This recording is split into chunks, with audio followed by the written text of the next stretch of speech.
All right, thank you so much, Dee. We will be back with you in not too long to let us know how the things are looking on the roads at the top of the hour. Remember, the hashtag is still Good Morning Kenya Pale Twitter.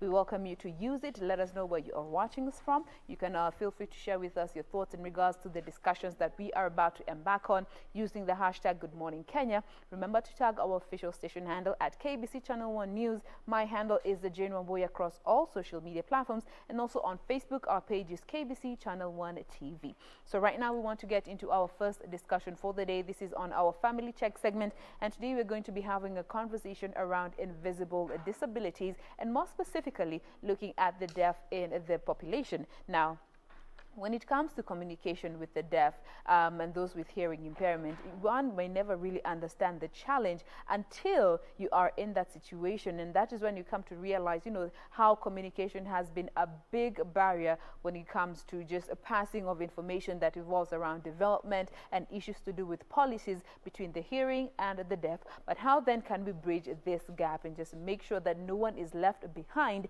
when it comes to issues to do with development and the implementation of policies and the whole issue surrounding representation?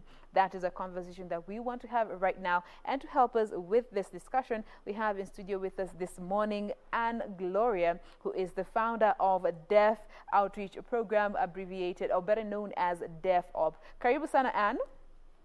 Thank you very much. Thank you for being with us this morning. Maybe you could give us your social media handles so that our viewers can also interact with you on the socials.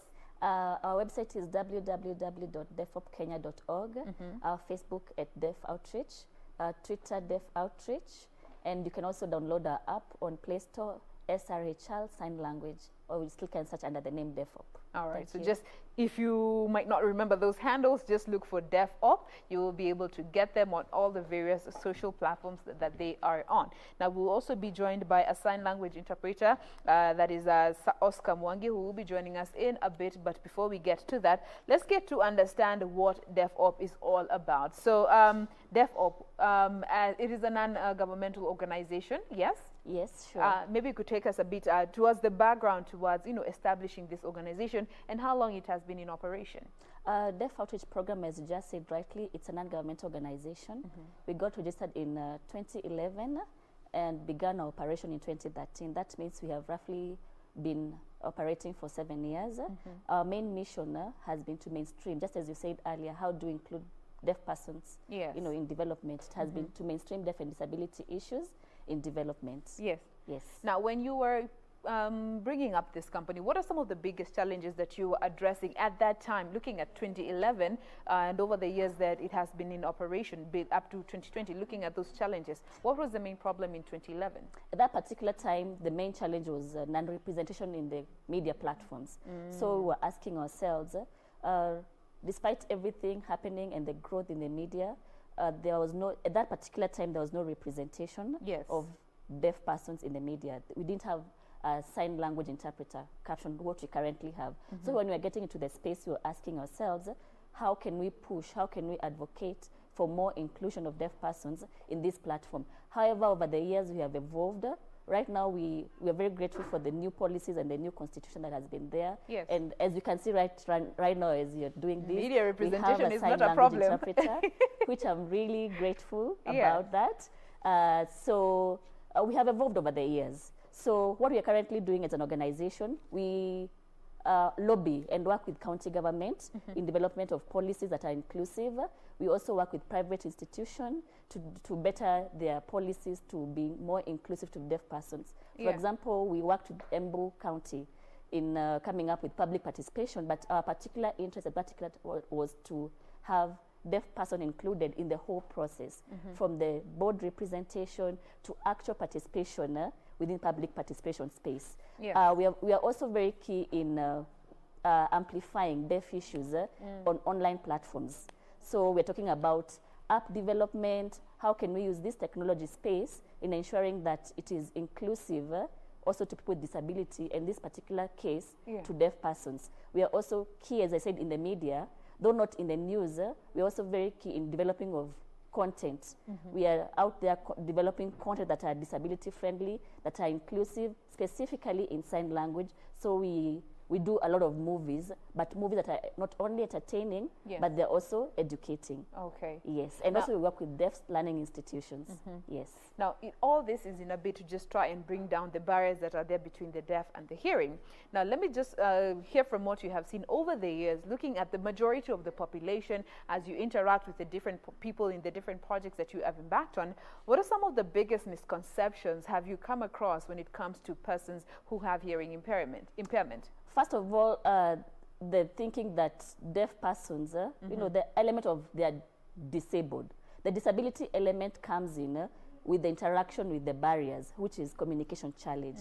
If this barrier was to be broken, which is the communication barrier, that means there would be no barrier. In the first place, that means they can be fully included. So there's that misconception that, you know, less of a human being, yet with right inclusion, with people putting the right things in place, that means they can be fully included. The thing is, if your voice is silent, people are not likely to understand your potential. So in this silent world, people are not able to identify, to see and appreciate your talent, your skills, and what actually you can contribute into the community. So if the thing is, if you can be more inclusive, if you can, in element of, you know, communication and listen to their voice, because at the end of the day, there is a voice. It may not be audio voice, it may not be through the speech, but it can be through, you know, sign language, and just facilitating that element between the hearing and the, you know, the deaf person. And that's why we are more on mainstreaming and breaking that specific barrier for communication and information access. So most of the population have mostly been focusing on the impairment as opposed to the individual per se. Exactly, and their strength as individuals. Now, looking at, you know, deafness as, you know, one of the invisible disabilities that are there, do you think the fact that, you know, it is invisible has also contributed to the fact that not much information is there when it comes to awareness and how to go about in just breaking down this communication barrier? Exactly. You know, when people hear the word disability, there's this element of pity that comes in. An element of lack. So when you think, you're like, oh, somebody in a wheelchair, so they might need to be pushed. Or somebody is visual, they might need a white kid. And generally as human being, you feel the element of, I want to help. But there's this specific person who there's nothing physically visible in your naked eyes until you interact with me. Maybe you say hi, and I'm not responding back to you. So you're like, okay. And then you might be like, oh, this one is just ignoring me. So the thing is, if you go an extra mile of, like, why not answering back to me? Like, oh, I'm deaf. And then you get an extra mile of, oh, how can I now be able actually to communicate with you effectively? So it's just that specific, but that is not visible. And there's no this, you know, visual represent, you know, element of, like, you can actually see exactly. Yes. And I think that is where we are all, the whole aspect of ignorance comes in, and we just try to hide behind this veil of ignorance. Now, looking at over what you guys have been experiencing over the years in trying just to bridge this gap, from where you sit, what do you think needs to be done to just make sure that we are able to, in as much as we can, to bridge that gap right now instantaneously, but efforts that can be put towards bridging this gap when it comes to the communication barrier between the hearing and the deaf? First is a holistic approach. As government, first you need to get the right number of, you know, the deaf persons in Kenya. There has been these varying numbers. Per the statistics, it says around 300 and something thousand, but as per other data, we talk about, you know, 800,000. So more research to identify the actual number of deaf persons in the country. Number two, even the cause of deafness in the country. If we get to know, is it genetic? Is it out of something that can be actually, you know, be prevented? So as a government, they need to be, you know, to look more into that. Thirdly, we need to invest more into education, deaf education. There has been a complaint that there's low performance, and it can be as a result of, again, low expectation. You're like, okay, we don't expect a lot of, you know, a lot of high performance and all that. We need to have the right expectation and invest more into deaf education in terms of quality access and quality education specifically. We also need to be more inclusive in everything that we do. I'm glad that every day we are developing in the name, you know, in terms of information access. We are developing every day. We didn't have, we had zero representation at all. Nowadays you can see that is, you know, developing. We have the news, we have the breaking news, but you can also include more program, because at the end of the day, we learn and we interact daily. It's not that a single 1 hour of the day or 3 hours of the day. we have like all of us, we have the 24 hours. How can we be more inclusive in these 24 hours? As county government, when you're doing our budgeting, how much do we allocate to disability? And specifically, you know, we just have this lump sum. We have this specific budget for people with disability. Question is, in this lump sum, you know, amount, how much have you set aside yes. for deaf persons? Particularly. Exactly, okay. yes. Now, you have mentioned the whole issue to do with data and how it would go a long way to just making sure that, you know, the proper assistance is given to these persons who are in need. But now comes in the question of getting to those who are actually in need down in the grassroots, because you find that those who are known may be aware of how they can get this assistance. But what of the population who are not in the loop when it comes to information on the different institutions and organizations that are put in place to assist them? How then can they be included? We have a government parastatal, that is National Council of Persons with Disability. They are more in charge of identification and mobilization and, you know, registration. Yes. Because if you're not registered, if your data is not in the system, that means you do not exist. But the question is, how do they do their work? How can you partner with the local institution on the ground? Okay. We have local, you know, institution on the ground whom you can partner with because they're more in touch. How can you work with local sub-areas? How can you work with local chiefs? How can you work with local churches? How, again, do you reach parents? How do you educate parents of these children to be able to know that these platforms that my child needs to be linked into? How do I relay the information? For example, recently there was some money being given out to, you know, due to COVID, to people with disability. But the question is, how was it relayed out there? When people are going to register, did people, you know, did deaf person actually get to know there is something like this that is taking place? Yes. How can you be able to ensure, even when you're doing your disability work, that whatever you're doing again, deaf persons are able to know what is going on? All right. And in light of just trying to make sure that they are in the loop in regards to what is happening, I want us to look at some of the challenges that, you know, are facing when it comes, challenges that we as a country are facing when it comes to mainstreaming issues of, you know, disability and other forms of deafness and other forms of disability. And let's just start with that flow of information properly. Looking at the county governments, what role do you think they can play to just make sure when it comes to getting information out at the grassroots where, you know, there aren't, it doesn't have to use, you know, forms of media, but the local population to get information to the people? How can that be implemented or rather refined to make sure that the deaf are also included? That takes me back when we were developing the Public Participation Act of Embu County with the county government. Normally what happens as per the constitution is you're supposed to make sure that your constituent get to know that there's these things that are taking place. So people end up using platforms like newspaper. Question is, how many deaf people are able to, you know, access newspaper or even comprehend the language in the newspaper? Yeah.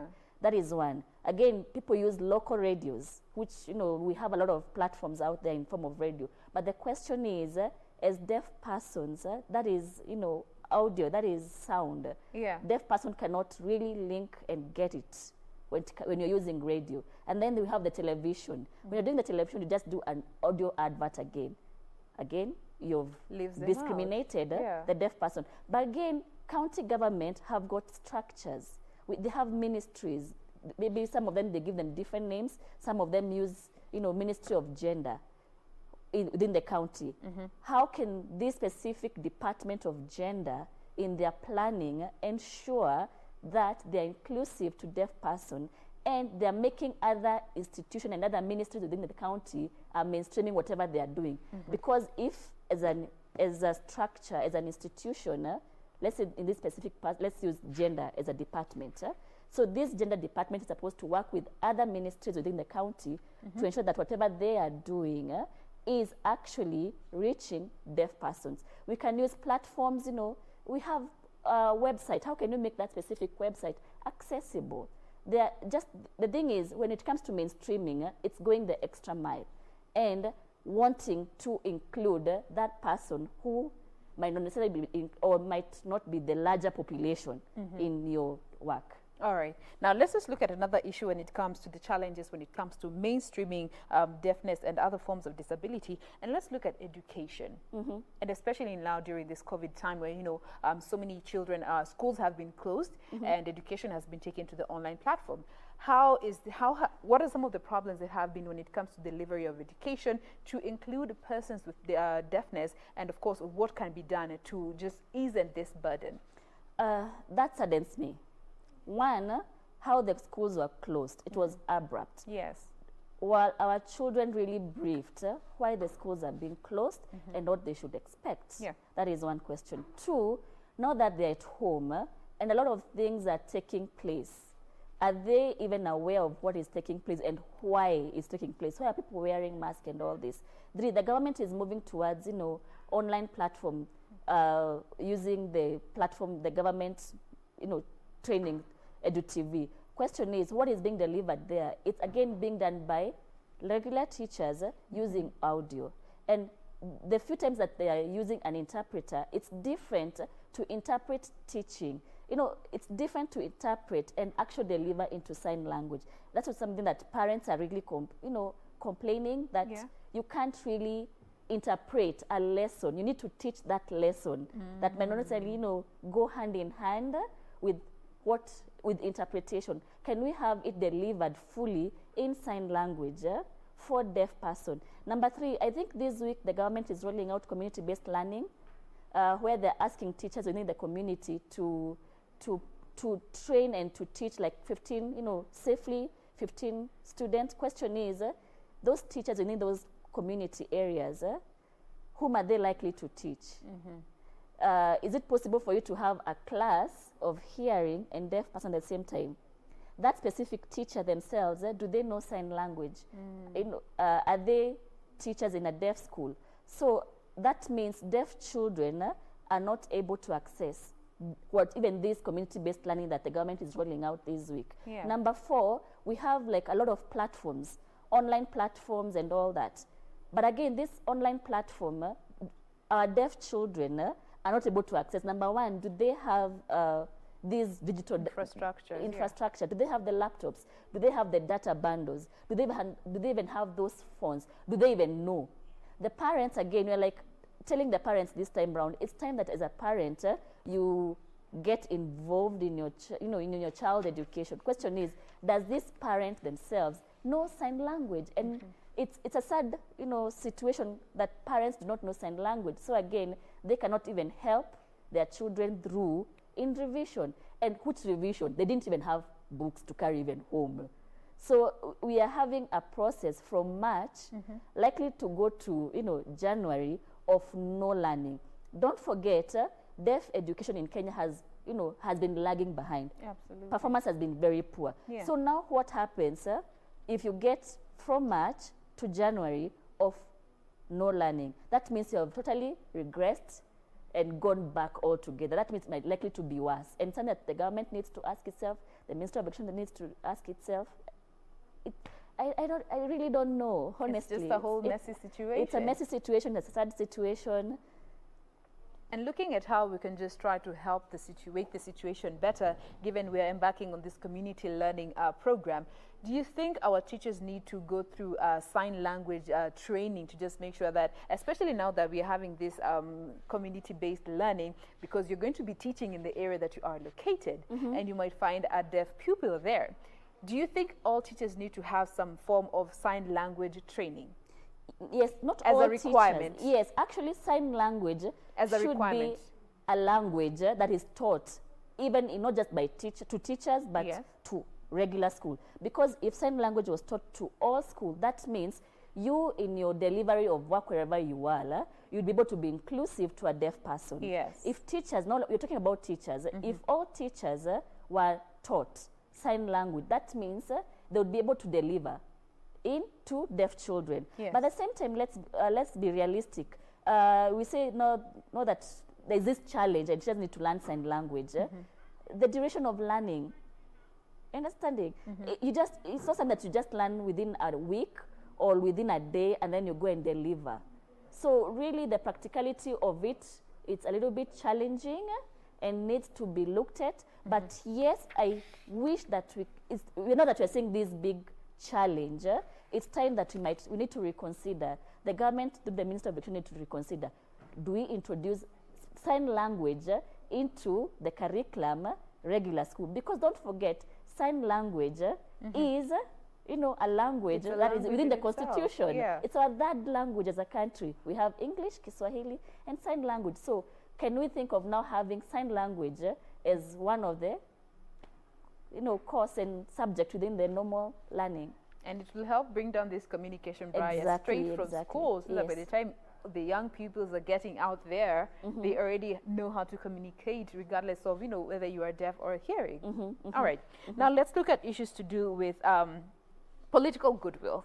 And I want a very honest feedback from you. Do you think there is that political goodwill from the national government, the county governments, our representatives when it comes to just fighting and championing for the deaf and other people with other forms of disabilities?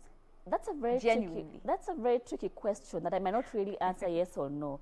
Reason being, right now it looks like there is no that political goodwill. But question is, are they even aware of the challenges that exist? Number two, if they are aware, do they know how to go about how to bridge this gap? Fine, there's this problem. Are they willing to work with the deaf persons, with the deaf organizations out there? We have a whole body for deaf persons in the country. Are they willing to partner with such bodies okay, there is this challenge. How can we work with this challenge to solve this problem? So the will, it's a tricky thing to say yes, but we have been seeing some effort, but there is more to be done. There is really more to be done that is not yet done. All right. Yes. Now, another issue is when it comes to representation. There's always been this conversation, we are not properly represented.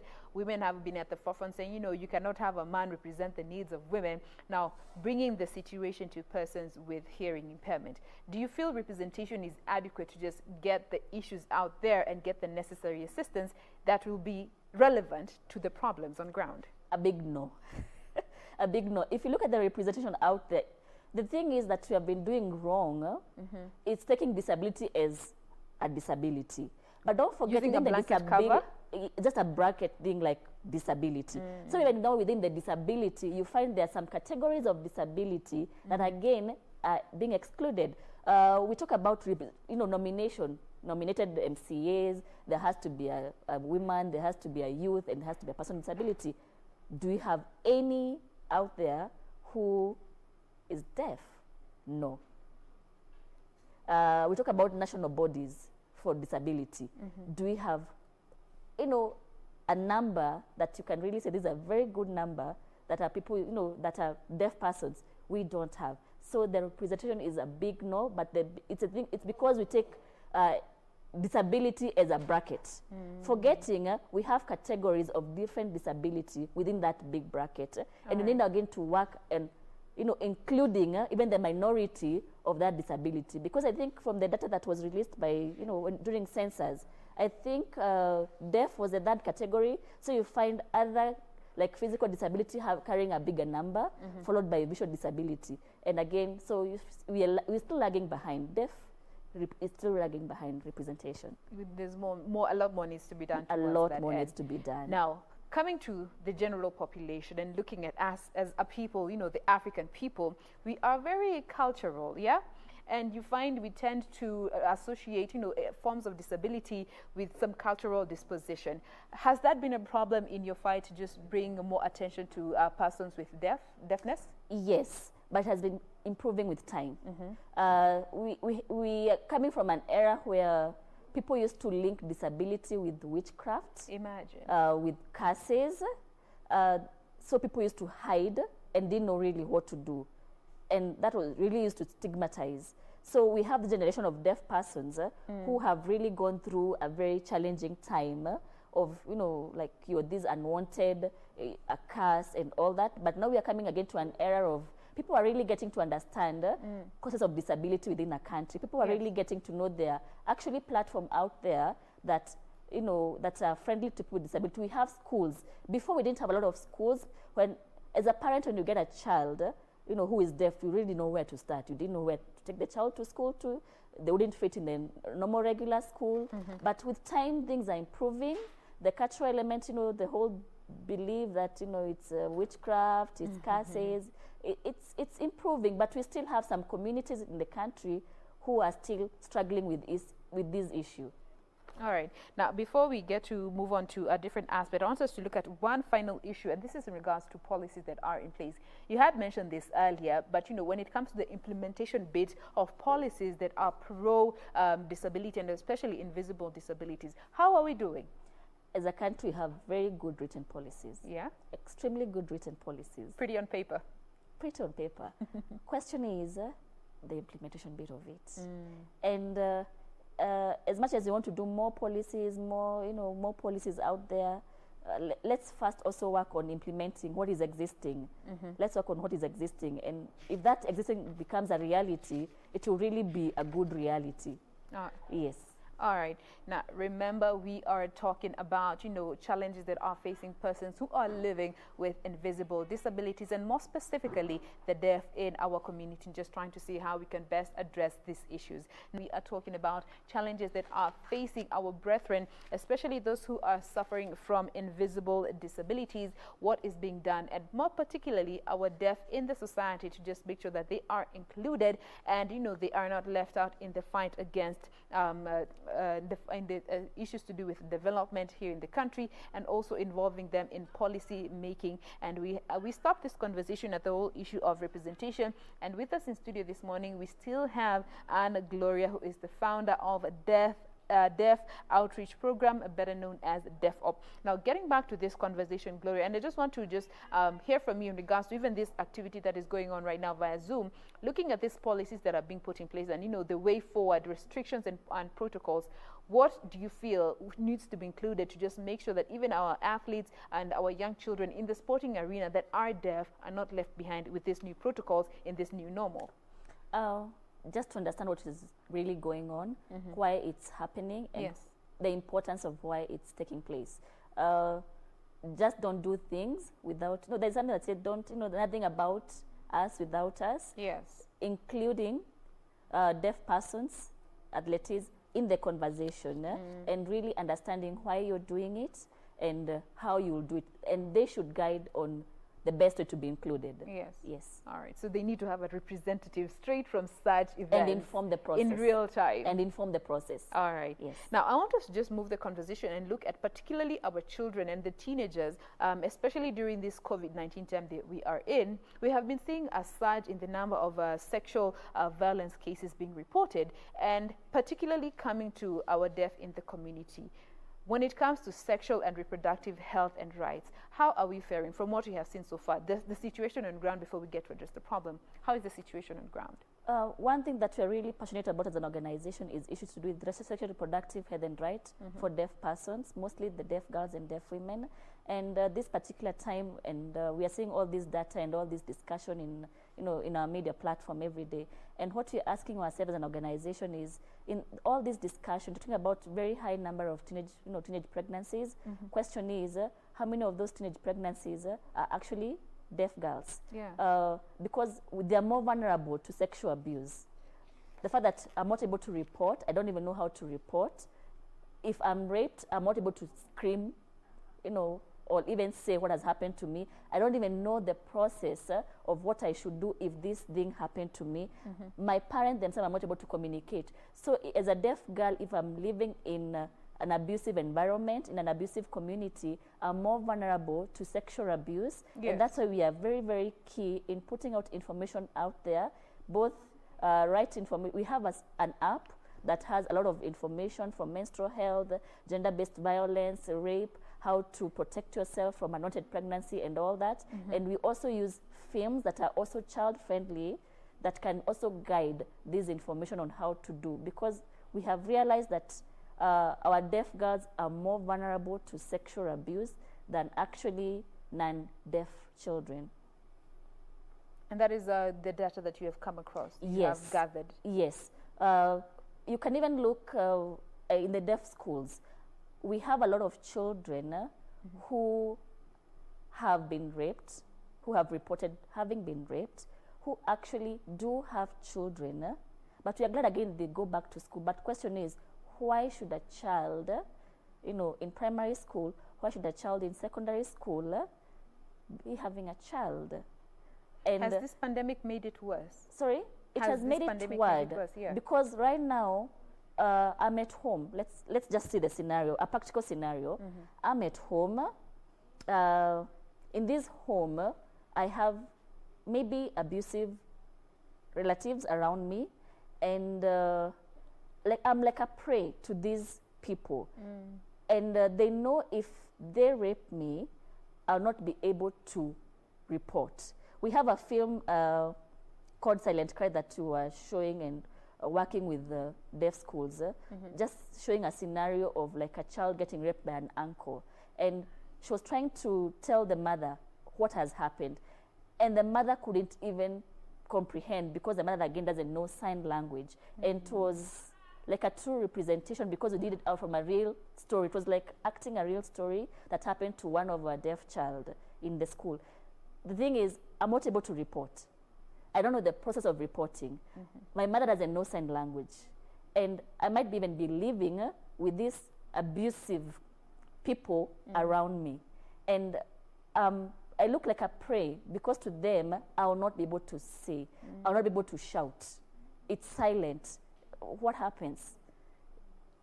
Now, looking at such problems, of course, as an organization, you might not be able to address all the cases that are there because, this is a problem that cuts across the country. But looking at relevant partnerships that can come in place to just help bring down this menace as well as advance other projects and other guidelines and policies that are vital in just protecting our children, especially when it comes to such violations. We need to do them in homes and again post-COVID in school. There's this policy, comprehensive sexual reproductive education policy. It actually needs to be activated in our schools, not just deaf schools, but in our schools. Because at the same time, these, as much as we say it's from adults and uncles and just other people out there, it can also happen amongst your peer. Because you say again, you're at home and you're idle and you're lonely and you experiment. You're in this age where you want to experiment again. So if you don't have the right information as a teenager, you're likely to find yourself in a situation that you really don't know what to do. So we need to activate comprehensive sexual education in our schools. At the same time, back in homes, you need to have these conversations with parents. And they actually need to have this conversation with their children, both girls and boys. This conversation need to be talked. I remember one time we were doing, we work a lot with deaf schools in the country. And one question that we were getting asked a lot was actually coming from boys about sodomy. We have a mentality of thinking again it only happens to girls. Young and girls, my question was, why are boys asking this question in different schools?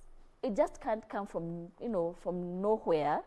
So that means something is actually happening out there that needs to be discussed and dealt with. So we need to have this conversation at home with the parents of these children. But at the same time, this conversation needs to be talked openly in our schools. We need to activate, I think it's time that we activate the policy for comprehensive sexual education. How can we teach this thing in a child-friendly way? Because at the end of the day, if we don't teach the right information, they are getting it from their peers. They are Googling out. Their question is, when I Google, am I getting the right information? What am I likely to get in that, that internet platform? What is my friend telling me? Is she telling me the right information, or it's just a myth, stories being passed? And don't forget, this information that I'm getting from these sources, I'll make my decision based on all this discussion. So if we don't have the right information out, and that's why we are very key in putting out the right information out there. Within our app, it's more like an encyclopedia, but in sign language, where you get comprehensive sexual, reproductive, and then right education as it is, without addition, without subtraction, where you can go out there and read, not read really, but not for deaf person is you view, you see, and get the right information in the right way and make informed decision. Because if you don't have the right information, you're not likely to make informed decisions. All right. Yes. And speaking of giving the right information, now brings in we, the media fraternity. What role do you think and how can we go about when it comes to giving out the proper information, especially revolving around sexual and reproductive health and rights? We need to expand the inclusion again in the media, not just in, we do this in the in the news platform, but don't forget the young people are also getting this from songs. We have a lot of entertainment columns in the media platforms. Yes. Question is, these songs, remember Mutua has, always have a lot of complaints with these things. Because those songs, what information do they have? And as a young person out there, as a deaf person, and they enjoy music, apparently, you have this assumption that it's a lonely world. They do enjoy music. The music that we are putting out there in form of entertainment, is it right information? The films that we are putting out there, do they actually offer the right, the right information? That's why, as much as we are producing entertainment film, we have a production currently that is ongoing. It's called City Girl. It has like 8 episodes. It's entertaining, but within the entertainment platform, yes, we are trying to teach issues of sexual reproductive health and rights in the right way, but in an entertaining way, because at the end of the day, people want to enjoy life. You want to, to listen to music. So we are partnering with deaf musicians. We are partnering with deaf comedians. We are partnering with deaf artists in production of films. But within those production, it's a conscious decision of using those platforms of entertainment, using that song that the deaf rapper is putting out there. We did we partnered with one of our deaf rapists, but it was on HIV and AIDS. So as much as you're enjoying the rap song, you're getting taught on issues of HIV and AIDS and how to prevent. And if you're positive, how to go about it. In our deaf comedy, you're laughing through the comedy, but this comedy has information, education in it. Yeah. You're enjoying the film. 8 episodes, we did it, it's running for 4 months because there's a repeat of it. Okay. As you're enjoying this film, you're learning something in it. So it's just using this platform that the media has and including it in your segments. Include these trainings in your news, include these segments in your entertainment columns, include these segments in your guests that you're inviting, because we have 24 hours a day, and you learn through all those sections and all those segments. Absolutely. So just being inclusive in those platforms and in making sure that issues of sexual reproductive are also put out there. It goes a long way. Yes. Now, as we draw the conversation to a close, as an organization, in your efforts to just make sure that you are speaking for the deaf and championing for the deaf, what kind of assistance do you feel is best tailored for your organization in the delivery of your objectives? Sorry? What kind of assistance do you feel is best going to assist you as an organization to deliver when it comes to the objectives that you have set in place to speak for the deaf, to champion for their rights, and to make sure they are included? We need more partnership when it comes to production of these products out there. We need partnership in expanding. I just said that we have done City Girl Season 1. We need partnership to expand to Season 2 of City Girl. We need partnership to include more materials in our existing app. We have a partnership with 15 deaf learning institutions in the country. And in these schools, we have school clubs. If we can get assistance in working with these clubs within the schools to ensure that these kids are learning more content and working with the teachers. We work along, with the teachers. And also the county government, how can we work together, as an organization? How can we as a county work with institution, deaf institution to ensure that whatever you're doing, you're being inclusive to people with disability and you're mainstreaming people with disability. And definitely, if, for any viewer out there who don't to, like, you're a company, you're an organization, you're a county, and you're like, I would really like to mainstream whatever I'm doing to deaf person. I would really want to expand my work to include deaf person. You can always talk to us. You can always, email us from info@defopkenya.org. You can look at us in our Twitter handle, in our Facebook handle, and we can, you know, engage us in the conversation. All right. Yeah. Now, as we end this conversation, maybe your word to especially employers who still shy away from, you know, employing persons who have deaf hearing impairment. We have so many trained and skilled deaf out there.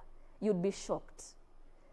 Just call for, you know, call out and you'll be shocked. We have so many. Nowadays, we have so many actually going to the university levels. So be willing to employ deaf persons. Deaf persons can work. They can deliver beyond actually your expectation. Don't shy away like you might need an interpreter once in a while. Give an opportunity. Talk to this person and like, how can I make your stay, your work more better to be more productive? And together you are going to work it out to be more inclusive in employment of, you know, organization and companies or whatever. All right. Yes. And also to the parents out there, you know, if you have a child who is deaf, don't hide them. There are organizations such as Deaf Up who are out here.